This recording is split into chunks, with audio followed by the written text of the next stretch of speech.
এখানে $2.5 লাখ আছে। তোমাদের চোখের কাপড় সরাও। আমি আগের ভিডিওর 42 এবং 58 কে নিয়ে এসেছি স্প্লিট অর স্টিল খেলতে। যদি তোমরা দুজনেই স্প্লিট টেপো তাহলে এটা ভাগ করে নিতে পারবে। তোমাদের অনেক স্মৃতি আছে। কেমন আছো তুমি? $2.5 লাখ জিততে না পারার পর একটা মানুষ যেমন থাকে তেমনই আছি আমি। আচ্ছা, আমি এই মুহূর্তে সোশ্যাল মিডিয়ার সব থেকে বড় ভিলেনে পরিণত হয়েছি, আর তুমি এখন হিরো। আমি শুধু বলতে চাই আমরা এটা স্প্লিট করে নেবো। তুমি আগেও আমাকে ঠকিয়েছো। তুমি কি দ্বিতীয়বার আমাকে এই টাকাটা জেতার সুযোগ করে দেবে? তোমাদের মধ্যে একজন স্টিল টিপলে সে পুরো টাকা পাবে, কিন্তু যদি দুজনেই স্টিল টেপো তাহলে দুজনেই খালি হাতে বাড়ি যাবে।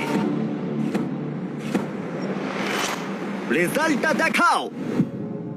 ওয়াও, এটা তো আমি একদমই ভাবিনি। এরাই হিরো।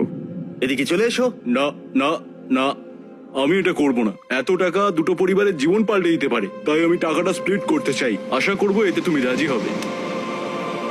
Ah, thank you.